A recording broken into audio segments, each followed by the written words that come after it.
It looks that it's up. Okay, perfect.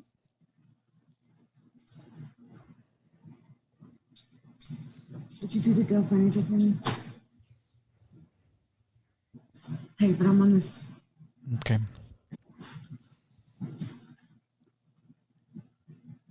All right. And we go, well, at least this is where I cut it. We go live in 5, 4, 3, 2, 1.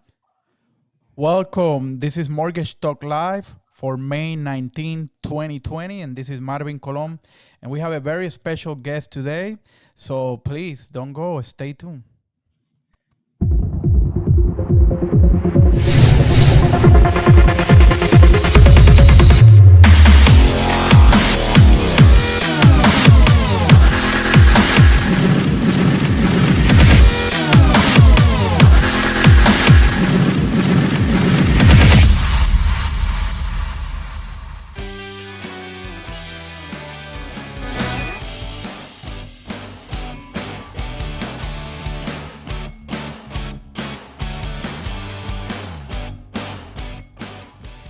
Welcome, Mortflix friends. This is Mortgage Talk Live, our second show for last week, second show for this week. And today we have a couple of different topics that we're going to be discussing, and we have a very special guest today on Mortgage Talk Live. We want to welcome Michelle Vaughn. Michelle from Paradise Mortgage Brokers down in Louisiana. How are you, Michelle? Great. Working. We're super busy right now, so it's good. Oh, that's good. Yeah, I noticed that I guess people with COVID and thinking the situation with COVID, and we're gonna get a slowdown. And I personally I don't originate anymore. I had a couple of people that helped me, and I just filter the loan, give it to them, and they can work on it. And because I'm trying to get more time, give it to the network, to the streaming service, to Mortflix, and develop it. And I've been doing it for a few months now. Everything started back in last summer, where I started building a broadcast studio inside my office. It took 6, 7, almost 8 months. It was ready January, February. And we were going to start broadcasting from that live streaming studio. And so it happens that's when COVID hit and everybody went home. And I've been broadcasting from the house ever since. So pretty much like everybody. So how do you holding up? And go ahead and introduce yourself to the Mortflix viewers. Yeah, absolutely. So my name is Michelle Vaughn. I am a mortgage broker owner. I own my own mortgage broker shop. I am but I've been an originator. I was kind of born into the business. My uncle was a mortgage broker first, and then went into some other retail division. But anyway, so I really have always loved what I did. Being just a loan originator was so fulfilling to me. Being able to use people's biggest asset to help them financially better themselves and financially utilize their biggest asset to become more financially stable was always appealing to me since I was a young child. So I kind of dove in with it, really got revamped, repumped up whenever Brawl, Brokers Are Better, Association of Independent Mortgage Brokers came back into play. And so it really kind of created a new light for me. I decided to open up my own shop, did it in October of 2018. Since then, I have expanded to Philadelphia. I have several other states on the horizon. But the first of all, what states are you licensed? So anybody that can hear you, because in Mortflix, the thing is, it doesn't go to loan officer, just loan officer or realtor. It'll go to the general public. So the general public might email me, I need a loan officer in Pennsylvania. I need a loan officer. So what states are you licensing? So right now I'm in Pennsylvania and Louisiana. I have Michigan that is pending, still waiting on them. Okay. And then next is New Jersey and California. Those are down the road, so I can't get those yet. But definitely as of today, Pennsylvania, we have pretty active purchase business in Pennsylvania and Louisiana. and look, I can't help but let everyone know that our fellow brokers are continuing to help us grow our business. So not only are we concentrating on our realtor referrals, our customer referrals, but our broker referrals, and our family there has been huge to our success. So I really love the accountability that, we all give to each other, and the camaraderie and the friendship. And, I really just, it's one of those things where sometimes you just want to pinch yourself and be like, how am I so lucky to be so part of such an amazing network that, where we all help grow each other. So, but other than that, yeah, huge things. I mean, the growth potential that I have for Paradise in the next 5 years is sometimes really, really scary. You'll know I'm pretty honest about everything in my life on the social media, because I really have nothing to hide. But the growth that we have into branching into certain things is really something that, I'm scared to death, but so excited to do. And I can't wait until, all those things can be launched, and all of my visions can come together. So. I met you on Ames, South Florida, or Miami, Fort Lauderdale. Fort Lauderdale, we met in Fort Lauderdale. At the beautiful, was it the Diplomat? I think it was a Diplomat. Yeah, it was a Diplomat. That was a beautiful place. Beautiful. I didn't stay that trip. I flew in that morning and flew home because I was so busy at the time. We drove from Orlando, so I'm based in Orlando. Okay, so the 3 hours, so that's fine. But a beautiful resort, and I met you there. And at that point, did you have any loan originators with you, or I think you were at that point because you asked me, hey, because I already had a couple of loan officers that you were asking me how, a few things, and I told you, listen, you do this, you do that. Have you hired any loan officers? Have you had people come to you on board? I've had a lot of people come to me, and I'm kind of handpicking people. I've had a lot of things happening on the back end where people were suggested partnerships. So I'm trying to weed through all that. The most important thing, so I kind of we had relocated to Philadelphia for 6 months, and that business had kind of started picking up. And then I came home to take care of some personal things. But, in the midst of that, got so busy, I was drowning almost. Like, it was to a point where I was working 18 hours a day, and I was literally not doing anything. So the first thing that I did, and I decided that I had to build a good foundation. And so I decided to start staffing up just for my business alone. I have a full-time processor, a full-time assistant. And at this point, we are slowly taking on, I've handpicked loan officers. We're slowly taking them on one by one, because I'm really big on, I want Paradise to grow, but I want it to grow successfully. And I want it to grow in a way that we don't, crumble before we get to the top. So, because also, at least me as a business owner, and I have made the mistakes before. And now with my partner, she's the one in charge of the mortgage company. We had come to the conclusion that same thing like you, we had to hire people that have experience, they have a track record, that at least have a couple of years on this lending environment, because it's not easy. And somebody is not gonna make you look bad. It's hard. Well, it's something that you also want to make sure that the people who I hire have to have the same vision and goals that I have. Mm-hmm. So one of my biggest things for me is whenever someone, I look at every single client as a client for life. So they don't just come to me and get a mortgage and leave, and it's like one transaction. I've always had that mindset. I've always operated that way. So for me, the biggest thing is, can we take care of this client in using their biggest asset is making sure that their insurance is done properly. Have they done their homestead exemption? It's things that we constantly following up with, because we want to make sure that, when they need us for the next mortgage, that we're already there. I have lots of clients who are on their second, third, fourth home with me, even in the last couple of years. So, it's something that whenever I acquire a client, I want it to be a relationship with that client for life. And so I really want that same mindset. I really don't want this one and done thing that it's different for every business owner. You can, choose to operate however you choose, but that's something that I'm really focused on, is being a critical component to the borrower's lives in every aspect possible.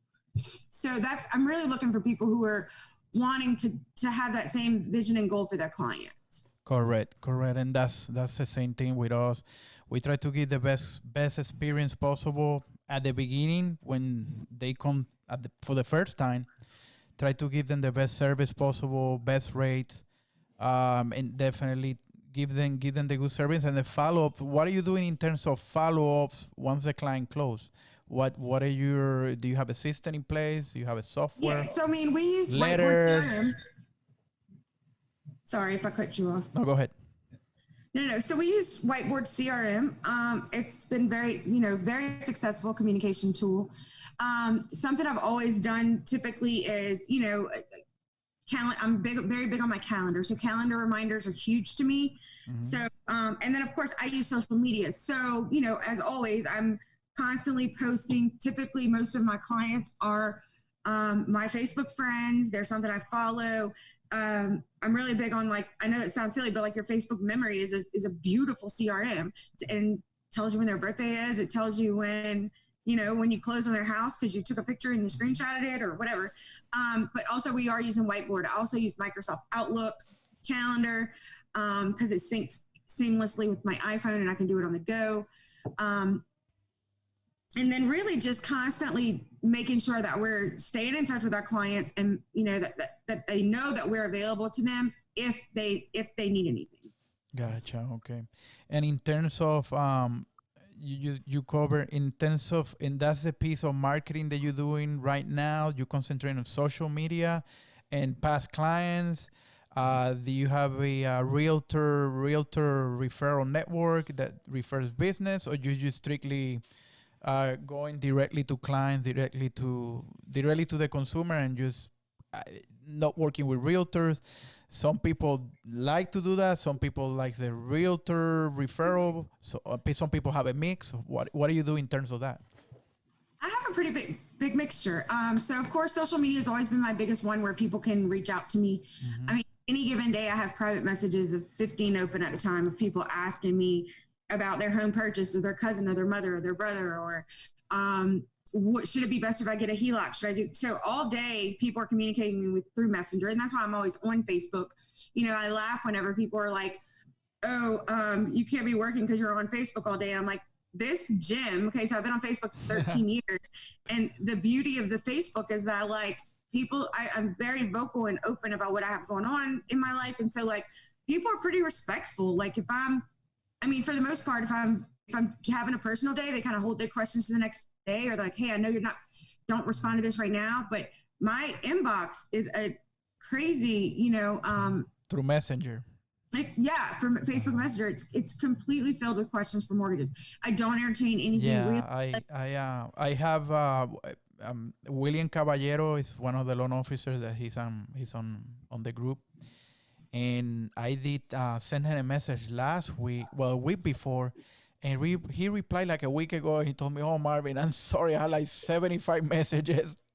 It's crazy. So it works. So I've created a system. Yeah, I've been doing Facebook for 13 years now.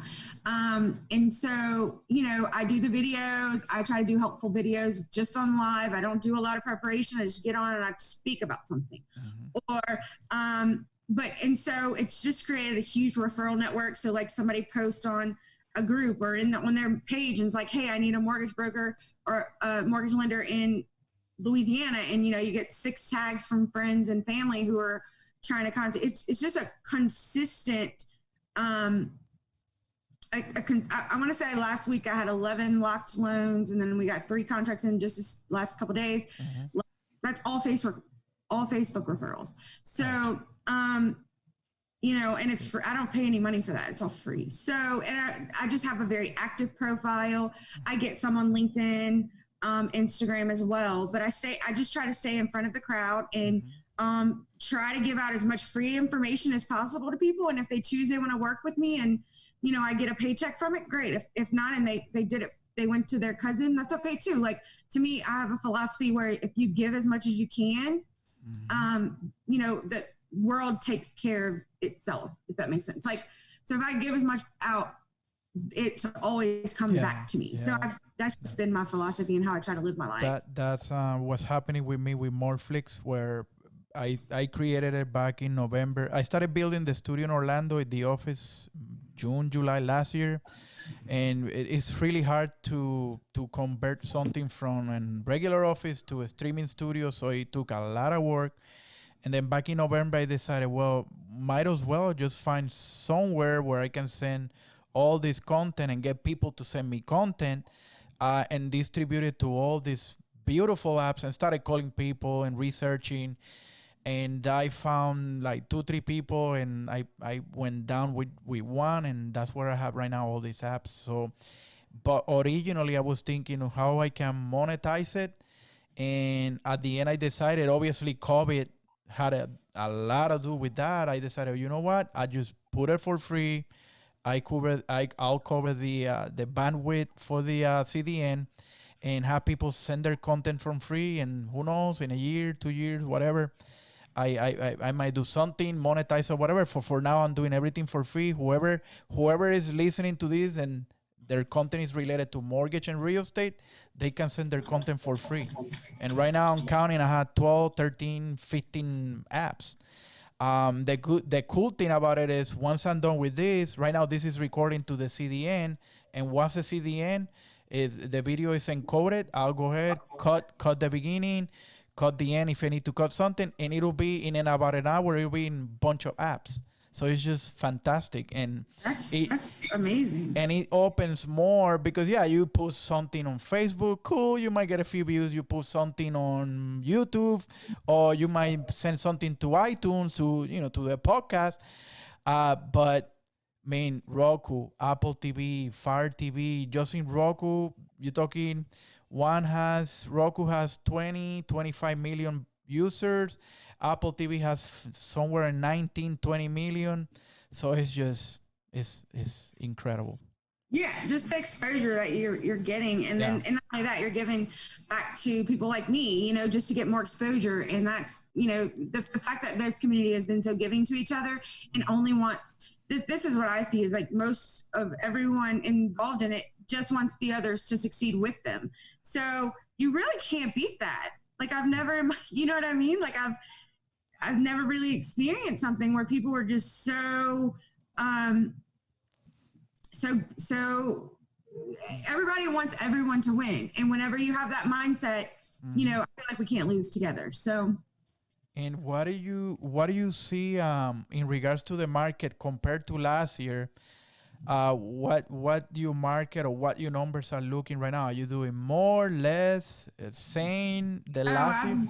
My volume has doubled, and then since last year, and then this year I project a quadruple by the end of the year. Wow, but nice. I would tell you that's because I have a team. And if I could go back and tell you one regret that I did not do was I tried to do it all by myself, and I literally started failing. It was so much, and I just had to find the right people to surround myself with. But I was juggling so many baskets, and so I wasn't succeeding at anything. Yeah. And so whenever I got down to it, I was like, I have to invest in a full-time staff, because that's the people that's going to continue to help. I literally have offloaded so much on them. I actually have a personal life now. Like, I didn't have time to do anything but work, and I was still not closing loans efficiently. So, and it had nothing to do with my lack of work or willpower or nothing like that. It was just strictly some days you just got to sleep. Yeah. So I would say to anybody who wants to have growth, and if you want to do 3, 4, 5, 6, 7, 8 loans a month and successfully close them, and you're, whatever, and you do it by yourself, and you don't have to worry about paying W-2s and all that stuff, then that's fine. That's just it. The way I was being led was my growth continued to go up in substantial percentages of volume, and I had to have the team. And so anyway, that's all being worked out now. So you I'm excited. Yeah, that happened to me before too, where I wanted to do everything, and it's hard, especially dealing with volume and a lot of people. Our market here is a little bit difficult as well because a lot of people, they want the down payment assistance programs. They want the lowest possible money to the table. So it's it's a little bit difficult here. Yeah, same here. I mean, so it's two different markets, Louisiana, Pennsylvania. So Pennsylvania is a little bit better on the property types and the stuff like that. So Louisiana, we've flooded continuously. We're also hurricanes too. Yeah. Yeah, so we have hurricanes all the time, and so we're constantly in a federally disaster area. Yeah. Oh no. And so what happens is it just makes lending more difficult. And so we don't get the appraisal waivers in Louisiana. And generally the market's just different. And yeah, you got a lot of manufactured homes and you got a lot of 100% down payment, and you got USDA loans that we do a lot of. And, then on the other side of the spectrum, I have a lot of conventional refinances. So I've done borrowers, for the first and second time home, and now they're in a $500,000 home and they just want to refinance to a 2.75 rate over 15-year fixed because they're, my age now, and they're thinking about, okay, I want to be done with my mortgage in 15 years because I want to retire. So those are the kind of things that we've been. But I told the girls, I was like, we do every loan type. There's nothing that in Louisiana you can have a $500,000 house right next door to a mobile home. It's just so diverse. And it keeps us on our toes. It's a little bit more challenging. Because with that being said, we have to use several different lenders. I mean, I think at one point we have eight active loans with 8 active different lenders right now. And so it does create a little bit more stress on the team, but it's something that we're willing to do for our borrowers. And that's another thing that I told them, as soon as we're ready to hire another person, let's get them on board. As soon as y'all feel at the point where y'all are breaking, we're going to just keep hiring until we build a strong enough team where no client gets left behind. That's the goal, and to get everything efficiently done. That's what my goal is. Yeah, I mean that's one of the great advantage of being a mortgage broker, where you can you have the options of different lenders doing different things outside, as a difference from maybe a retail operation that just one lender, one underwriter, and that's it. That underwriter didn't approve your loan, that's it, is that at least with a broker you have the options of sending it not the same loan to the same lender at the same time, but you submitted to one did deny it, then you fix it, find out what's going on, and maybe send it to another lender. So that's the advantage of being a mortgage broker, or have different options for different borrowers. Not every borrower, not every client is the same, so it's just case by case. That's always what I say. Let me cover some topics with you real quick. Okay. Here, let me punch that into the screen. Fannie Mae, Freddie Mac will allow borrowers who took forbearance to refinance their mortgage. So that's a hot topic right now. And people were, also in the industry, we were, okay, but these people got into a forbearance, now what? And they want to refinance, we won't be able to touch. And some people were saying for a year. So I guess something worked out where Fannie and Freddie are going to go ahead and allow people, after 3 payments, they had to make 3 payments. That's my understanding. They had to make 3 payments. And then that just got issued out. Yeah, I think Jason Frazier posted it today, and I saw it I saw it. I get the Fannie Freddie email guidelines updates, but this is the thing, and I'm always, it's complicated about me is the fact that I always see all sides to everything, so it kind of makes things difficult to take a stand on certain things. Because you have people who so I know people were screaming, forbearance, and I get it. Education is key, but the way you present that to some people is forbearance is gonna be the end of your life. And what I like to educate borrowers, I usually try to take a different approach. If you lost your job and you're about to lose your house, take the forbearance. That's what it's there for. Don't abuse forbearance if you still have a job and you can pay your monthly note and you're just trying to get some extra freebie. Yeah, freebie. Right, you're just getting a freebie. You really will cripple the economy. It's bigger than yourself. And so that's what I've been trying to get across. Let's not scream out from the mountaintops that forbearance is so terrible. It is put in place to protect homeowners in a disaster situation. And that's exactly what this was. So if you don't need it, don't take it. So I didn't like the message that was being presented out there for so long, because I'm like, I truly have people who have lost their jobs and like they need help. And, you know, they went from one income, or a lot of the small business owners. I'm involved with a lot of small business owners here because we all work together. And so, you know, you got business owners who are couples who lost their jobs. I mean, they lost their livelihood with nothing. So to me, it's just about presenting. Education is key. Borrowers don't know what they don't know. We have to educate them and keep them informed. And that's something I try to do daily through the outreach of social media. Yeah, on Saturday, I spoke to a couple. They wanted to refinance, I guess, to the they listen obviously to the news and to the market, and they see that rates are low, or that you can get, for example, UWN's Conquest 2.5, 3%, and they want to refinance. So I asked them, okay, are you working right now? And neither of them were working. They were not working at all. So I told them, unfortunately, the lender requires that you have your job or that you're working. So it's just, I have so many of those scenarios right now. Also, like where people they have plenty of equity in their home and they're trying to get the equity to pay their bills, but you got to have a job. So you got to have a job to continue stability, even if you're taking $100,000 cash out.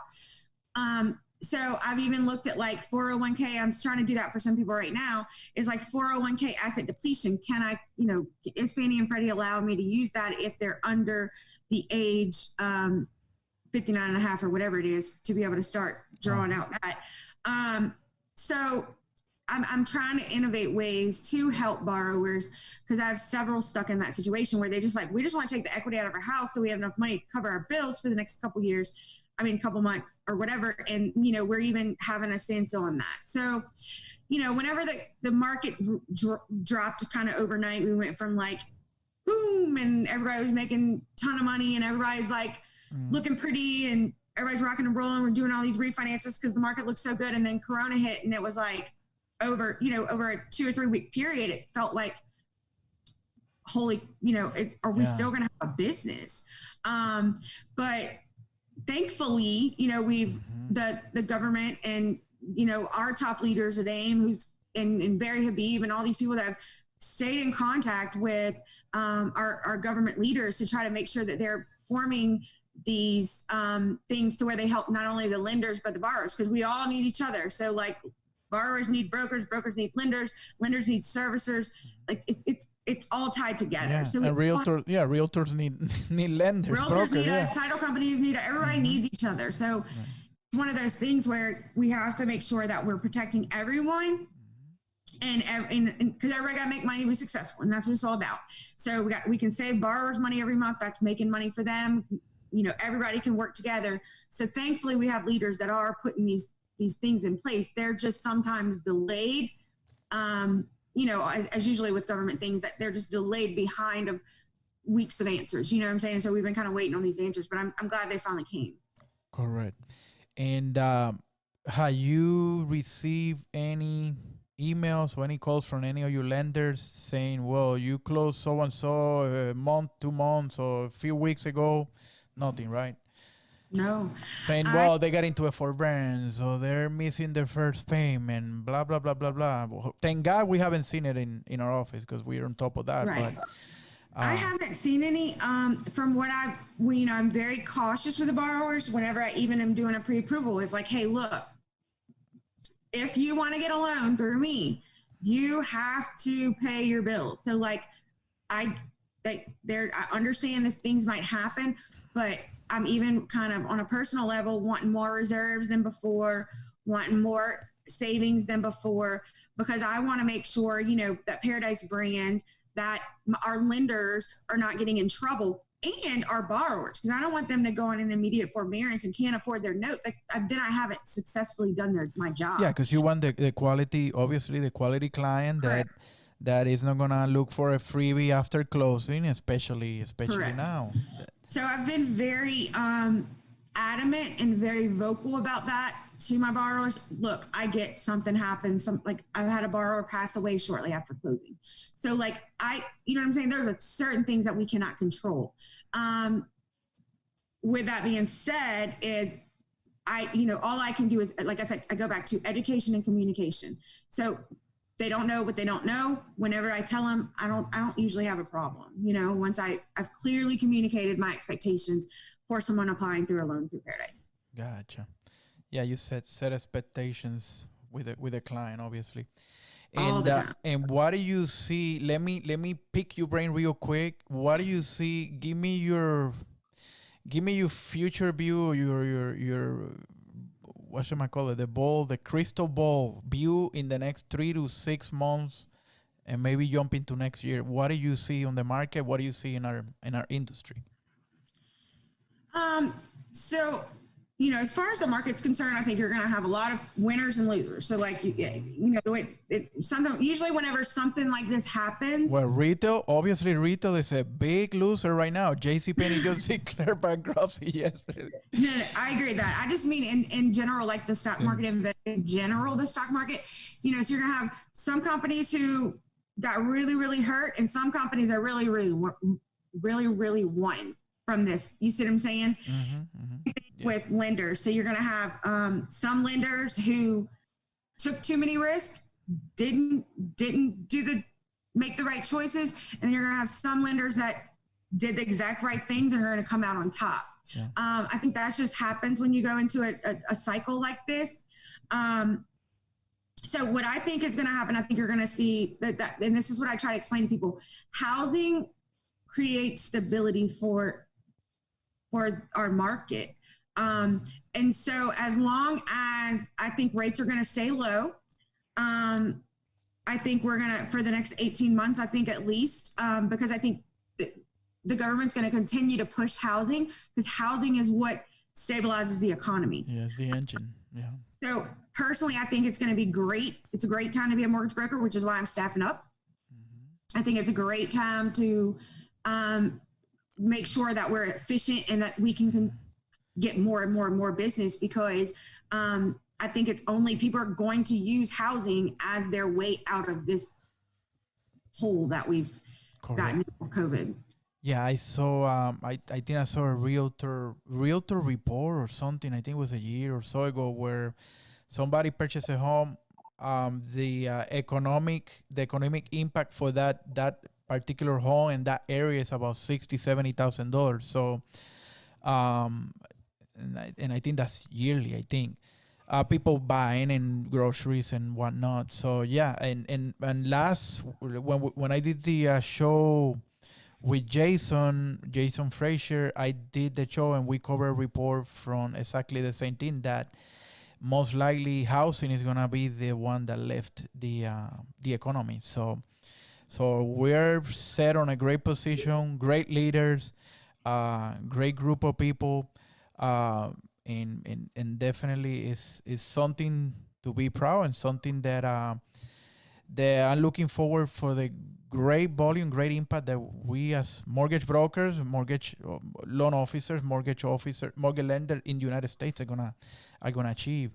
And you're a great case of one, and definitely, so you're busy as ever. That's awesome, fantastic. You see the housing is gonna be elevating, or housing is gonna be lifting the economy. Is your state open?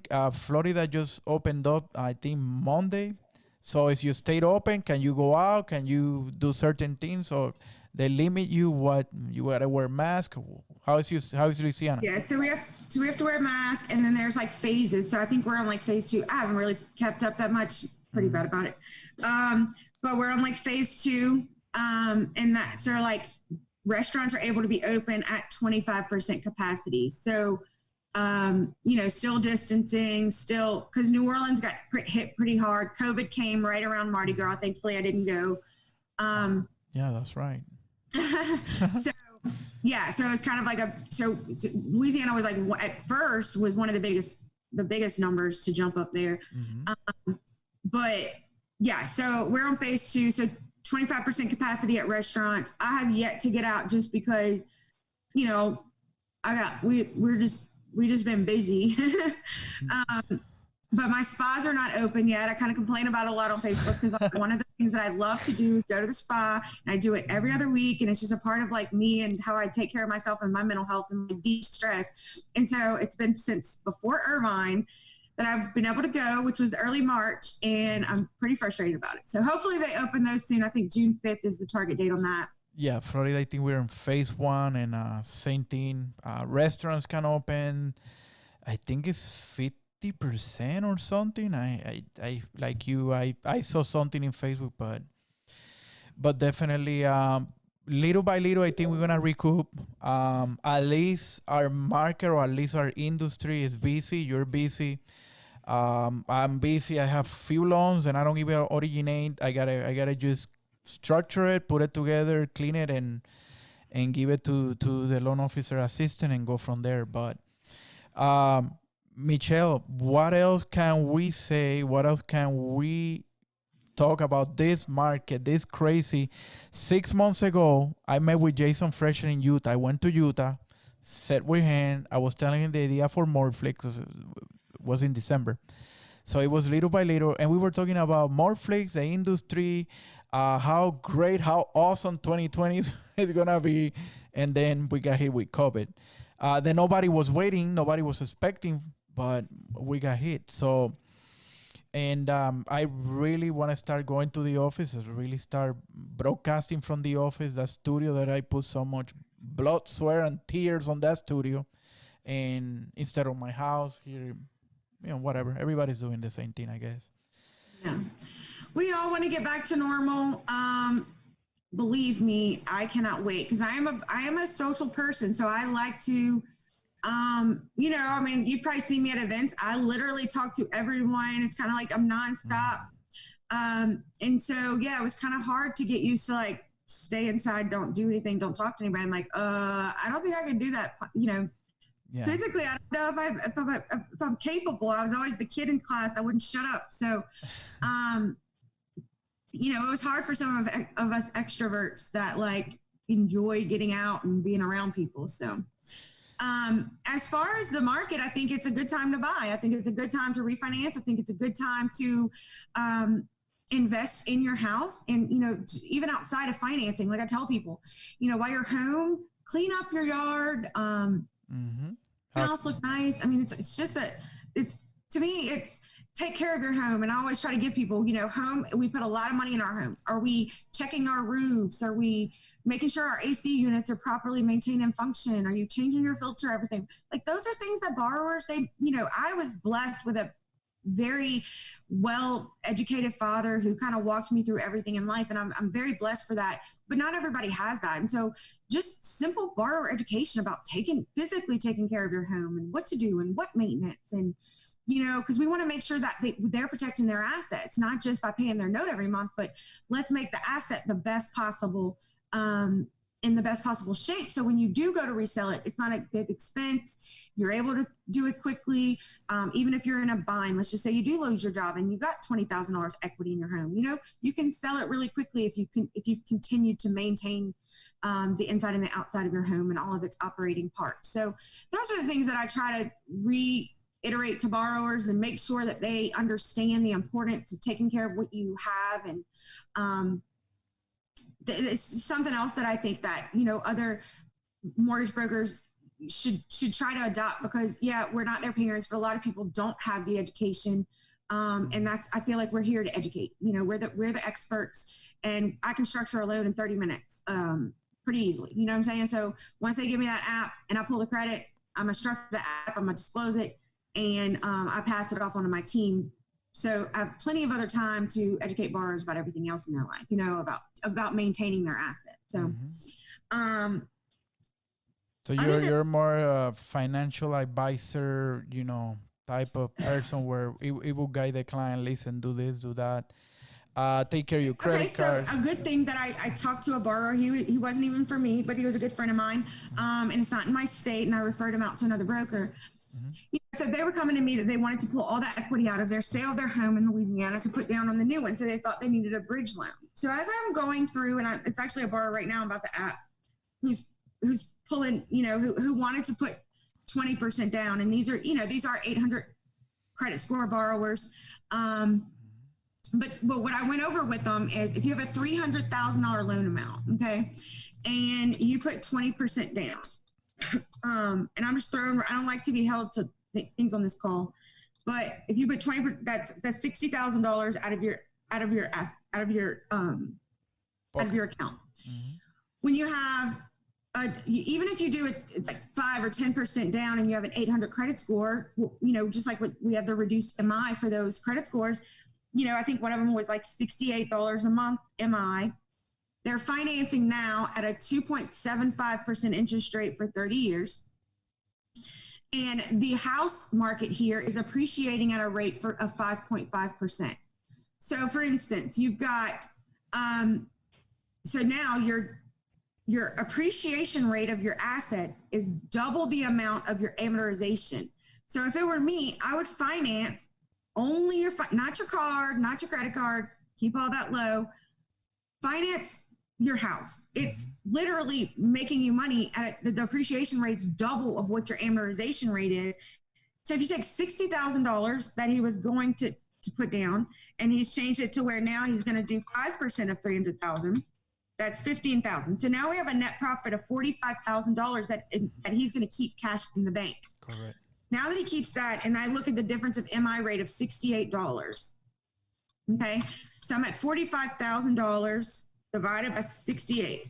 It would take him 661 months, 55 years to make up the difference of spending all his cash up front. Wow.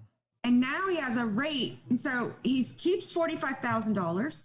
His monthly payment is completely affordable, and the numbers just don't add up to pull all your cash out to put down on a down payment, especially, and I'm talking about to the specific credit profile, right? Mm-hmm. So your 780 plus, the low MI, that's what I'm talking about. Not your ones when you get into a situation where MI is a little bit more steep.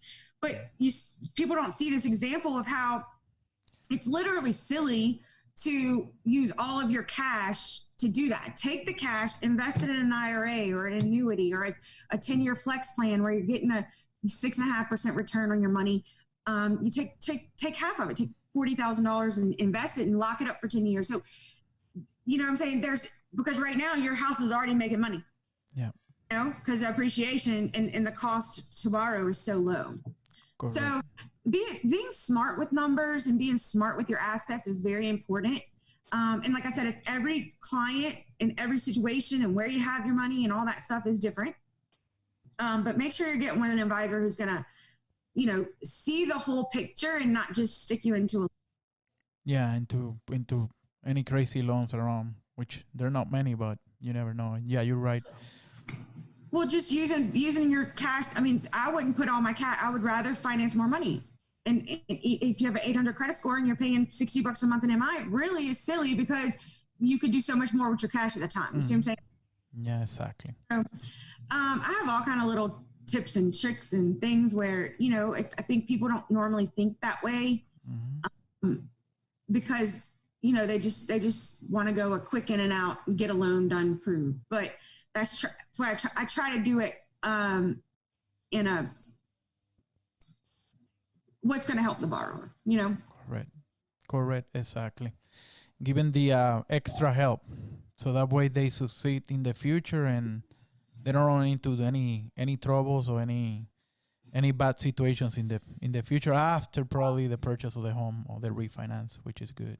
Yeah, and I mean, especially when the rates are so low, and when your rate, like I said, your appreciation rate here is double what your amortization is. It's a no-brainer. So the houses are going really, the property values are going really, really high compared to obviously the rates. So your home values are increasing real good? Yes. Mm-hmm. We have a good appreciation rate here. Oh, okay. Nice. And you more closer to the coast, or you're farther inland? I am right in between. I'm right in between Baton Rouge and New Orleans. So I'm about 40 minutes from New Orleans, 30 minutes from Baton Rouge. So you're in between. So I am, but like, so this weekend we're going to Grand Isle, which is like that's the very end of the boot thing right down there. Island. And we're going, we chartered a boat to go fishing. So hopefully we'll catch a lot of food. Nice. Very nice. Very relaxing. You deserve it. Well, Michelle, let's leave it here. Definitely was a pleasure and honor having you here, Mortflix. Go ahead and say your information again, your contact information, what state you're in, so that way anybody can, they can probably contact me through Mortflix or whatever, and I'll pass it on to you. And I really, really thank you for being on Mortflix. You're my second guest for Mortgage Talk Live. We're going to have a lot more. I had 2 more this week, and next week I had 2 more. We're going to bring a lot of content into the network. You're invited to send you content if you want to. If you ever decide to create a show, we can put that together too. So it's really easy, really simple. And thank you for being here. Really, really appreciate it, sweetheart. I feel honored that and hopefully I see you. Let's see if I see you on Fuse. We'll see. I'm going to be a Fuse. Yeah, I haven't decided yet. That should be a no-brainer. I know. It's just with this COVID thing, I don't know. What do you think? Well, I'm going. I wanted to go to Miami. I had my ticket. I never canceled my tickets. I'm an all-in AIM event. You know why? Because they provide so much value, and they work their butts off every day for us. So I try to support them in every way possible. Yeah. And so that's just how I am. And I'm an all-in kind of girl. Like, I'm in it. I'm going to show my support. I'm going to show up. I'm going to learn something. I'm going to get up at 5 a.m. and put my purse in the front row. I'm usually the front row. Nobody stays in the seats because I get up so early because I get so excited about going to the event. Yeah. So that being said, I'm going to wrap this up. I'm Michelle Vaughn Rodriguez with Paradise Mortgage Brokers. I am in Louisiana and Pennsylvania. You can contact me. Most easiest is email at Michelle, MICHELLE at paradisemb.com. That's PARADISEMB, like mortgagebroker.com. Or I have a website. It's www.paradisemb.com. I'll put it on the because I'm able to put show notes. I'll put the contact information too. I'll put your email in the show notes. Okay, that's awesome. Yeah, if one of my team members or myself will reach out. We're excited about our growth and expansion, and I'm very honored that you allowed me to be a guest on your show. Anytime. You're welcome, and you're invited whenever you want to. Alrighty. Well, you have a fabulous day. And let's see. Hopefully I'll see you in Fuse. Hopefully, yeah. I think I'll make the decision now by June, so I'll let you know. You got time. All right. Let me stop the stream, and I'll see you soon, my people.